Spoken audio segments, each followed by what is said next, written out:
Hello everyone, and welcome to your monthly numerology here at Readings at the Round Table. I'm Jennifer, and I am back from a bit of a hiatus. I've been gone for 4 months. Oh my gosh, almost five, almost 5 months. But I was still doing my live shows and everything on this channel. I just want to give you guys some updates. Got a new office situation. Got a lot of stuff that's going to be changing with the channel. So if you've been joining in on my live shows, you know some of this. But I am updating the channel a little bit, working with some folks to make some changes, good changes to what I'm doing here at the Round Table.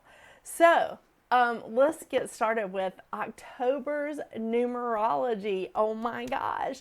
I'm so excited about October and I feel like this is a great time to sort of just clear the air and start a little bit afresh, because this month, everyone's numerology for October is their life path number.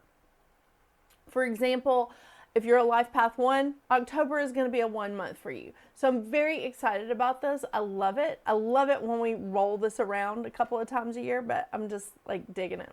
So if you're looking for examples on how to calculate your life path number, monthly numerology, whatever, there are examples in the description below. Yeah. I'm also doing things a little bit differently. We're pulling the cards.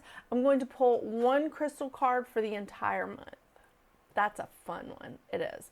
So for October, it's a good month, like astrologically. There's not a bad month, right? Am I right? But I love that we're starting October off with a bang, because on October 2nd, we have the new moon solar eclipse in Libra. And I'm just, again, very excited about this. And I like that we're sort of ending eclipse season and moving into this like wonderful, like fresh time in the fall. Yeah. So on the 9th of October, we have Jupiter going retrograde in Gemini.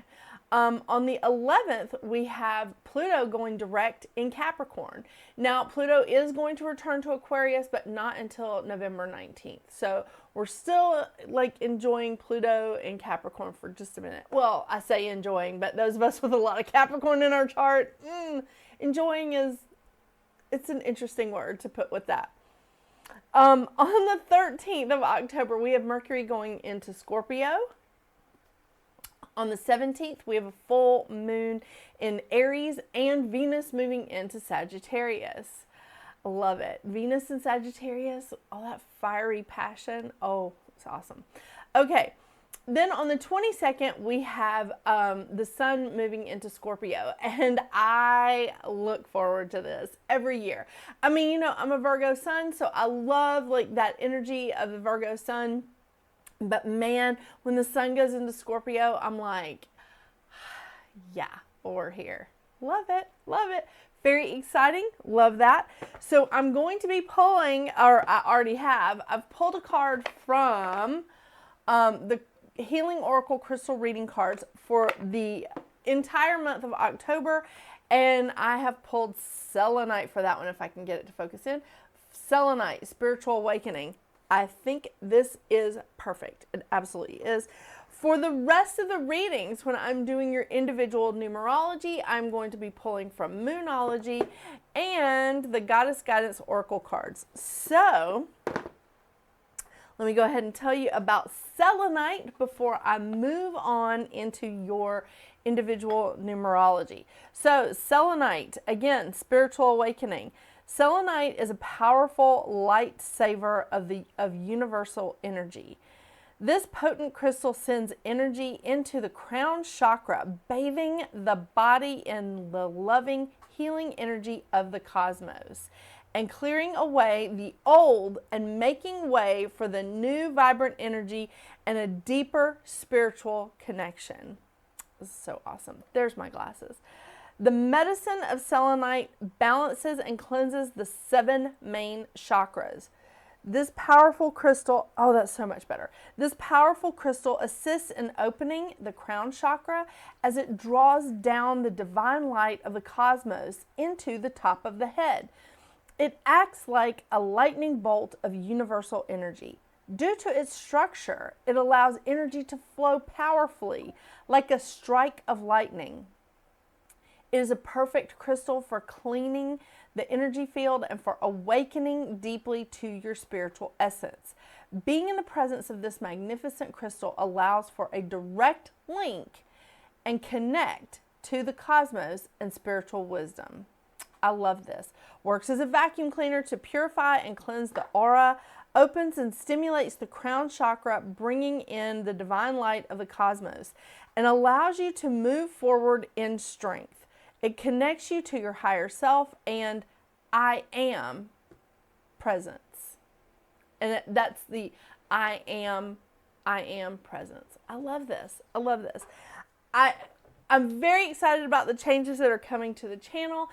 I can't wait for you to take this journey with me. And for those of you that have stuck around for the last 4 months and just joined my live shows, I really thank you, and I thank you for being here. So now stay tuned and let's see what we have for your individual life path number.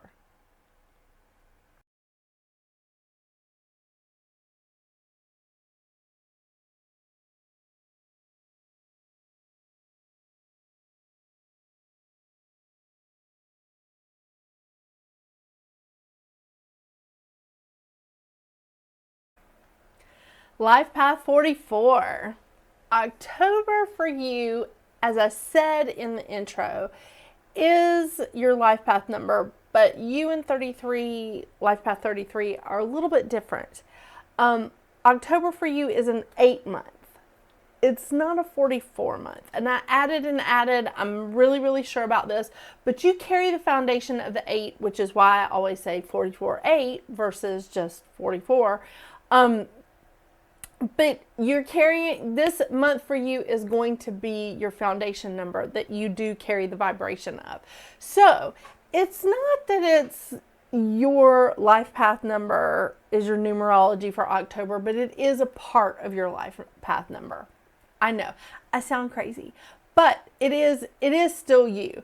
And the great thing is that this is an 8-year and this is an 8 month for you. So you're sort of doubling down on that vibration. You're doubling down on that energy for October.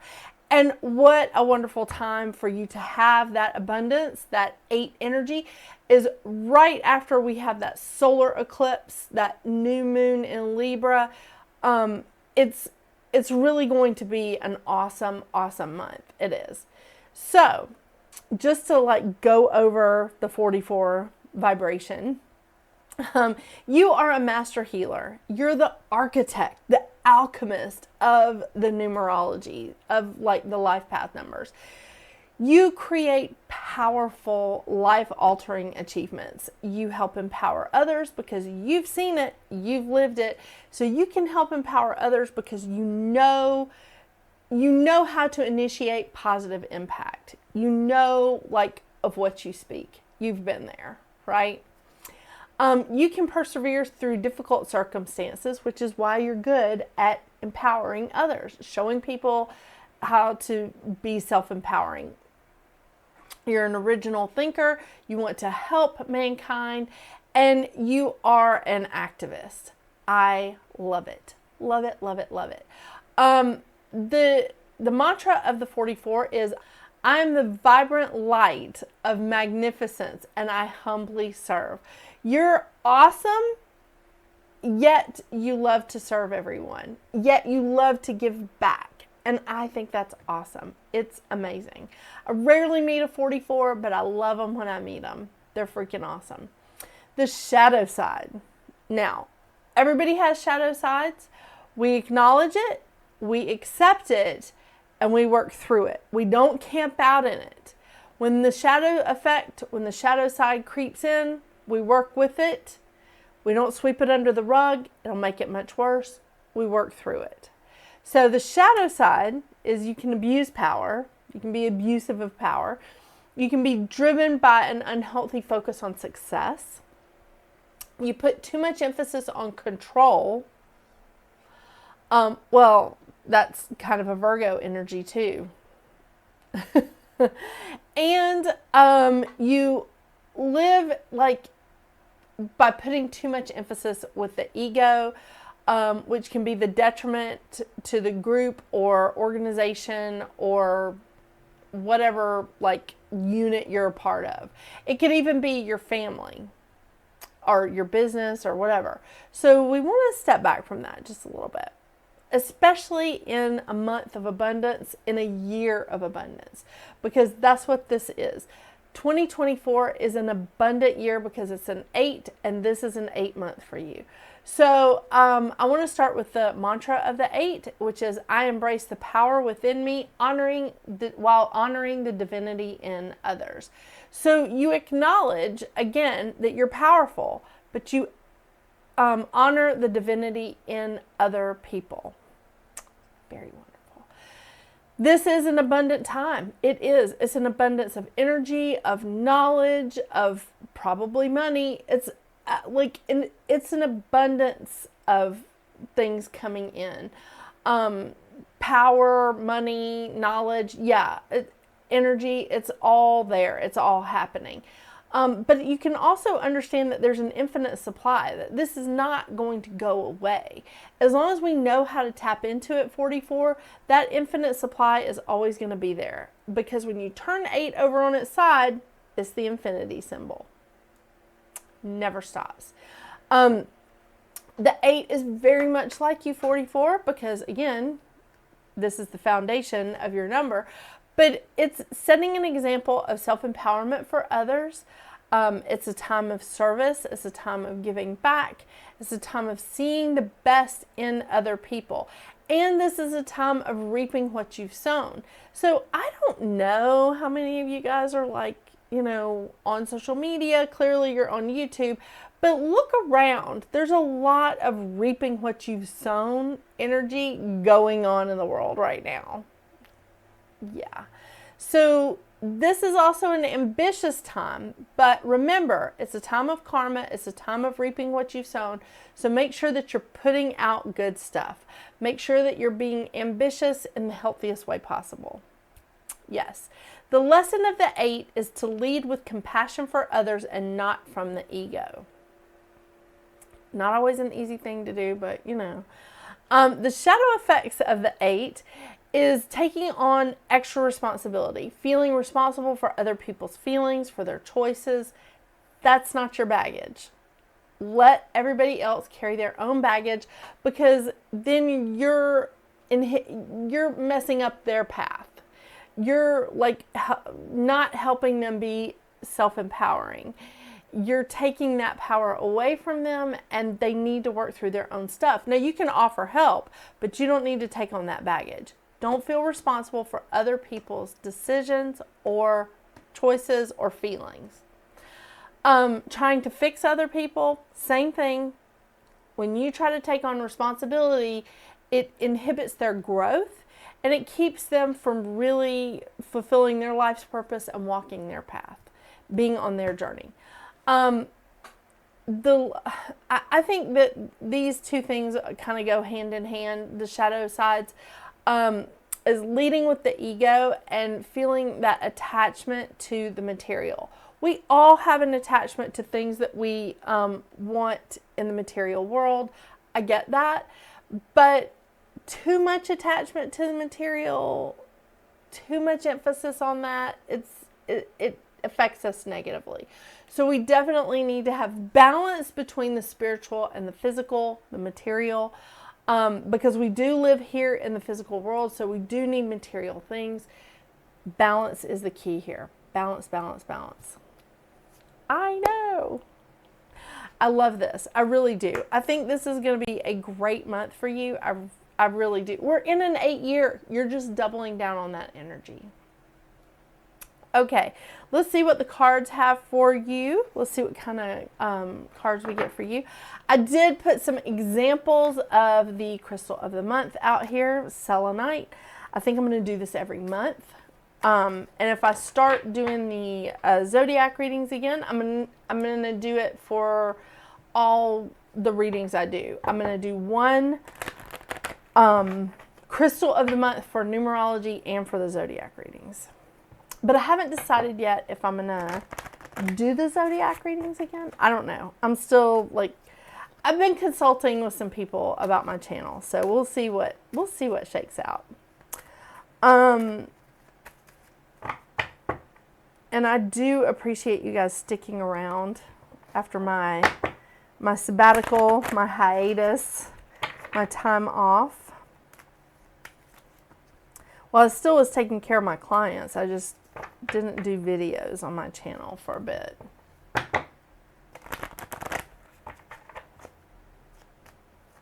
But I do love the selenite. And look, I use it to clear my cards. Okay, I'm going to mispronounce this, but I love this. Skemet.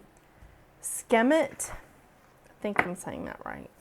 Maybe not. I don't know. I'm Southern and I mispronounce everything. Okay, and if you guys have ever seen my channel before, you'll know that Moonology is one of the 3 or 4 decks that I read straight from the book. It's just because this book is just chock full of good information. I can't not share that with you. And the crystal cards is one too.